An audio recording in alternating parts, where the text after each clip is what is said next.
Bismillahirrahmanirrahim. Assalamualaikum warahmatullahi wabarakatuh. Kami dari kelompok 5 akan menjelaskan mengenai penggunaan sitasi dalam karya tulis ilmiah. Sebelumnya, izinkan saya untuk memperkenalkan anggota dari kelompok kami.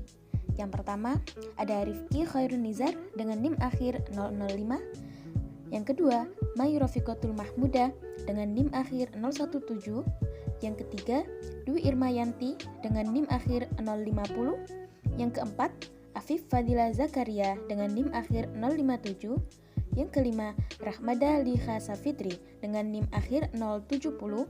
Yang keenam, Ruhaimatul Lailiyah dengan NIM akhir 071. Yang ketujuh, Siti Fatimah dengan NIM akhir 108. Dan yang terakhir ada Izzatul Jannah dengan NIM akhir 111. Baik, langsung saja. Adapun subtema yang akan kami bahas, yakni yang pertama ada jenis-jenis sistem perujukan, yakni ada catatan kaki, catatan akhir, dan sistem langsung. Yang kedua, membuat catatan kaki. Dan yang terakhir, membuat kutipan langsung dan tidak langsung. Materi yang pertama mengenai jenis-jenis sistem perujukan.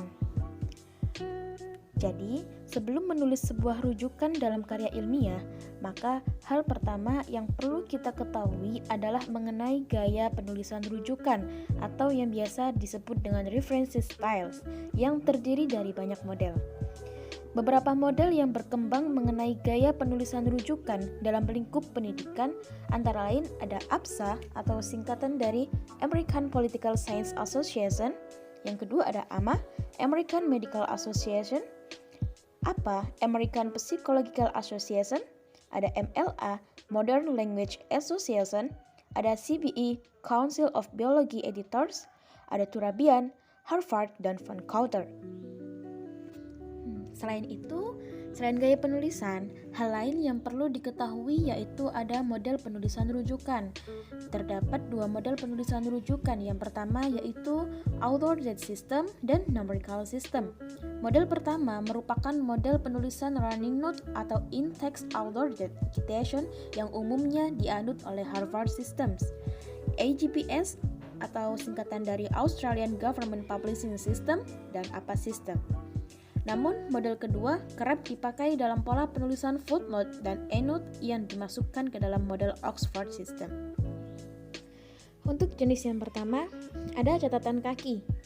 Catatan kaki atau yang biasa kita sebut dengan footnotes ini memiliki manfaat untuk menyatakan sumber suatu kutipan, pendapat, buah pikiran, fakta-fakta atau ikhtiar juga komentar atau argumentasi mengenai suatu hal yang diungkapkan secara lisan melalui sebuah teks. Nomor footnote disesuaikan dengan nomor kutipan dan dimulai dengan nomor 1. Penulisan footnote harus diletakkan pada halaman yang sama. Tidak diperkenankan untuk menempatkannya pada halaman selanjutnya. Dalam footnote, biasa kita temukan beberapa istilah-istilah penting, yaitu yang pertama ada ibid atau yang disebut dengan ibidem, yang artinya kutipan diambil dari sumber yang sama tanpa disela oleh sumber lain. Yang kedua ada object atau opere citato yang berarti kutipan diambil dari sumber yang telah disebut sebelumnya namun pada halaman yang berbeda dan telah diselingi oleh sumber lain. Yang ketiga ada locit atau loco citato yang berarti kutipan diambil dari sumber dan halaman yang sama namun telah diselah oleh sumber yang lain.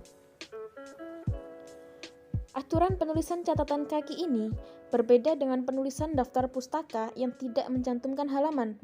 Pembatas antara masing-masing informasi menggunakan tanda koma dan tanda kurung, bukan tanda titik selayaknya daftar pustaka.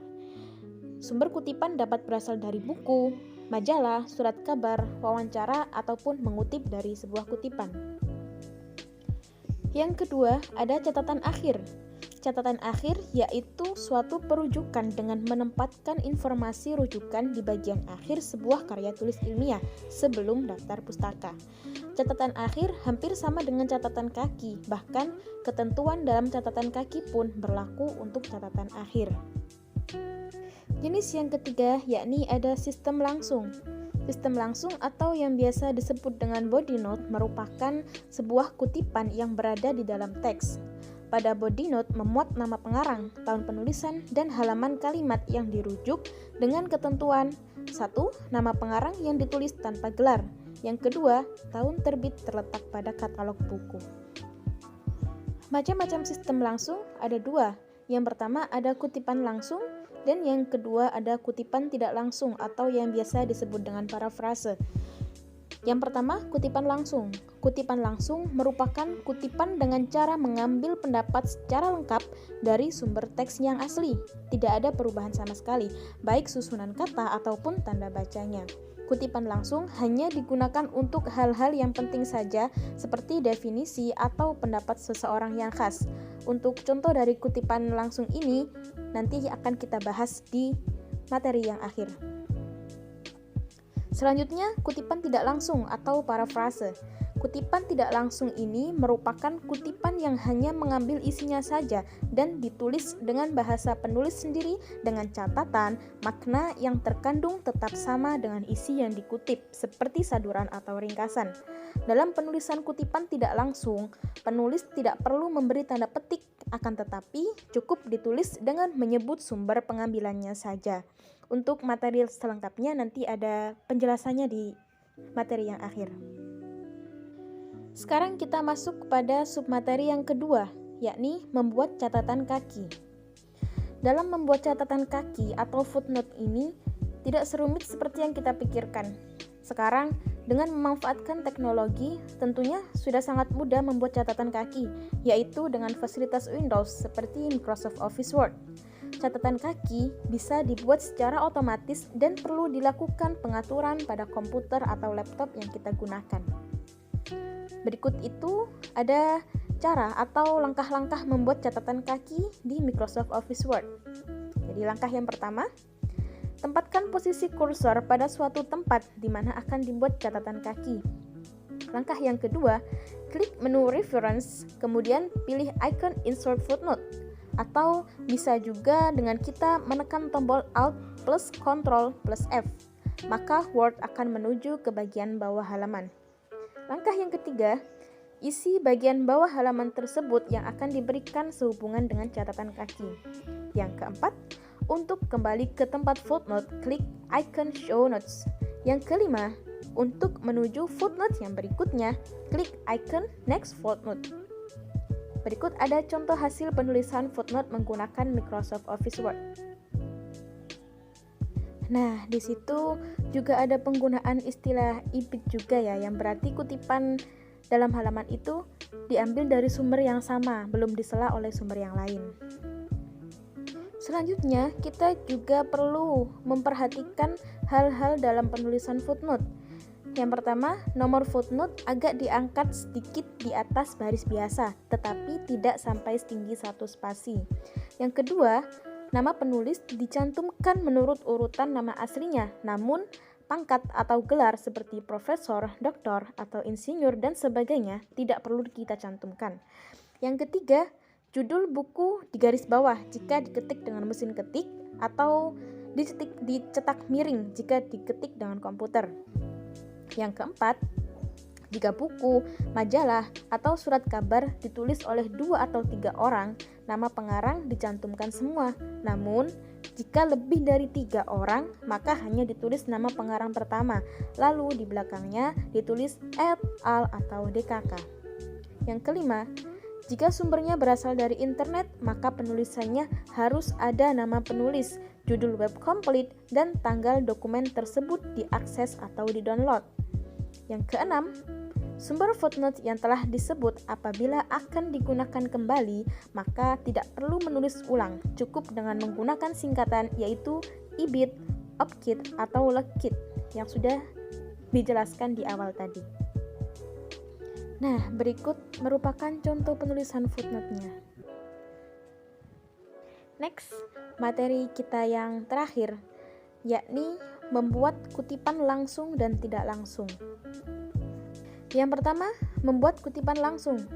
Kutipan langsung ini merupakan sebuah pernyataan yang ditulis sama persis seperti tulisan asli dari sumber tertentu. Dapat berupa sebuah kutipan yang singkat ataupun panjang. Kutipan langsung terdiri atas dua macam, yaitu kutipan singkat dan kutipan panjang. Yang pertama, ada kutipan singkat atau kutipan yang kurang dari 40 kata. Penulisan kutipan singkat di dalam teks ditandai dengan tanda baca petik, sedangkan bagian yang tidak dikutip dituliskan dengan tanda baca elipsis. Selanjutnya, sumber diperolehnya informasi kutipan tersebut dinyatakan dengan menuliskan nama penulis, tahun, dan pada halaman berapa kutipan tersebut diacu. Perhatikan bahwa antara tahun, tanda titik 2, dan nomor halaman tidak menggunakan jeda spasi. Kutipan singkat terdiri atas 2-3 baris dapat langsung dimasukkan di dalam teks. Jika di dalam kutipan terdapat tanda kutip, maka digunakan tanda kutip tunggal. Berikut merupakan contoh dari kutipan singkat.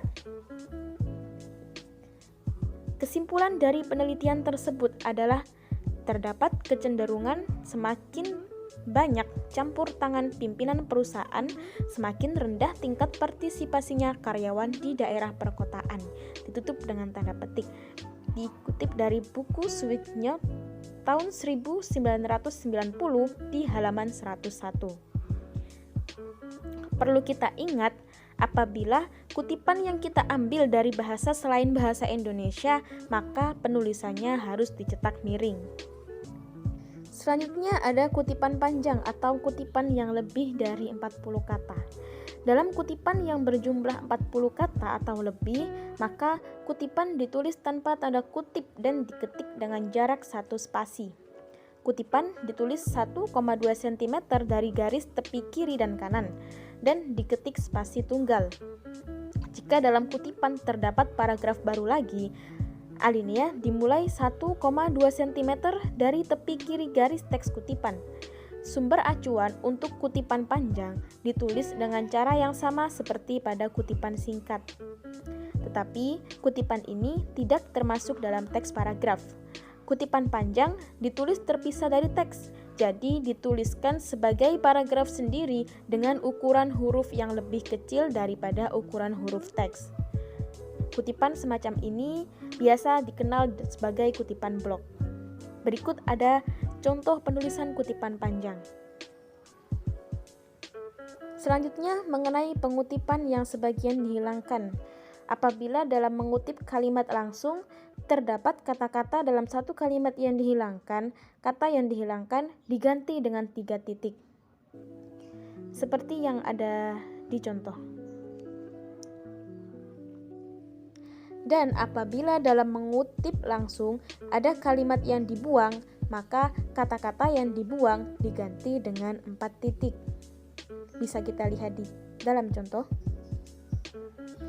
Yang kedua, membuat kutipan tidak langsung. Kutipan tidak langsung atau parafrase ini merupakan kutipan yang hanya mengambil pokok-pokok pikiran atau semangatnya saja dan dinyatakan dalam kata-kata atau bahasa kita sendiri. Namun dengan catatan, makna yang terkandung tetap sama dengan isi yang kita kutip. Perlu ditegaskan lagi bahwa penomoran dalam kutipan ditentukan sebagai berikut. Yang pertama, setiap kutipan diberi nomor pada akhir kutipan, bukan di belakang nama pengarang yang dikutip atau kalimat pengantar kutipan. Yang kedua, kutipan dibuat secara beruntun pada setiap bab, namun juga diperbolehkan berurutan secara menyeluruh pada semua bab dalam karangan tersebut. Yang ketiga, kutipan diangkat sedikit di atas garis biasa, setengah spasi, tanpa kurung dan titik di belakangnya. Kutipan tidak langsung ini dibagi menjadi 2 bagian yang terdiri atas 1. Kutipan tidak langsung pendek atau short indirect quotation, yang merupakan kutipan tidak langsung yang terdiri dari 1 alinea atau kurang. Yang kedua, kutipan tidak langsung panjang, long indirect quotation, merupakan kutipan tidak langsung yang terdiri lebih dari 1 alinea.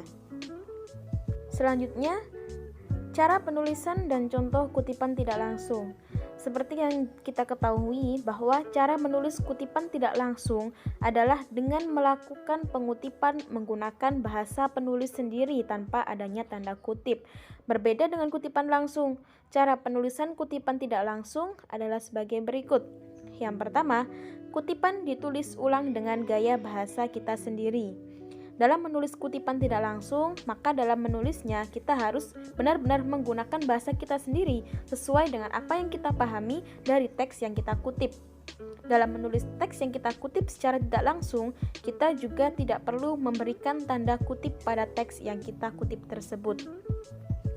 Seperti yang ada dalam video ini, ada contohnya. Untuk teks aslinya, tombol navigasi adalah tombol yang digunakan oleh pembaca blog untuk memudahkan mereka dalam mendapatkan berbagai informasi yang ada pada blog Anda. Nah, setelah kita kutip, menjadi seperti ini. Tombol navigasi merupakan tombol yang berfungsi untuk mempermudah pembaca dalam mencari informasi yang dibutuhkan di dalam sebuah blog.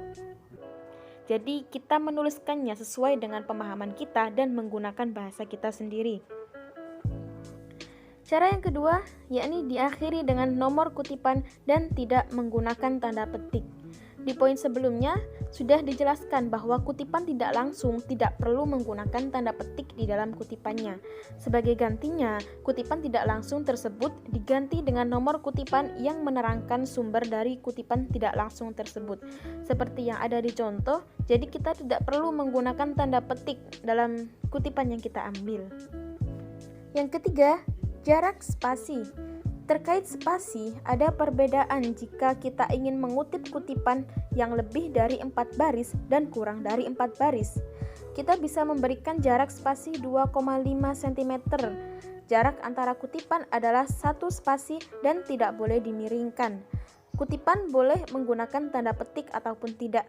Tidak lupa, sumber kutipan juga harus ditulis dengan format nama penulis dalam kurung tahun terbit (2) halaman buku tutup kurung. Untuk contohnya bisa kita lihat. Nah, sementara jika kita ingin mengutip kutipan kurang dari 4 baris, maka kutipan harus dituliskan dalam satu paragraf. Kemudian kita bisa menggunakan tanda petik untuk membedakan kutipan dengan teks. Untuk jarak dengan teks adalah 2 spasi, sama dengan di atasnya. Dan jangan lupa kita sertakan identitas pengarang, tahun penerbit, dan halaman. Yang terakhir, cara menulis kutipan dengan beberapa pengarang. Dalam menuliskan beberapa kutipan memang harus mencantumkan nama pengarang. Ada perbedaan dalam pencantuman pengarang, apalagi jika lebih dari satu.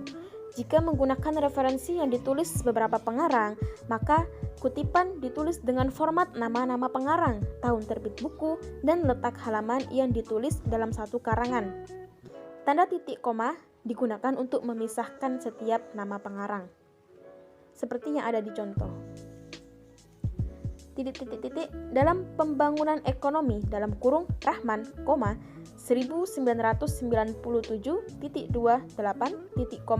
Anwar, 1979.2, Wirawan, 1989.2, 12, tutup kurung. Lain halnya ketika kita mengutip hanya 2 pengarang saja, kutipan dengan format nama akhir dari kedua pengarang.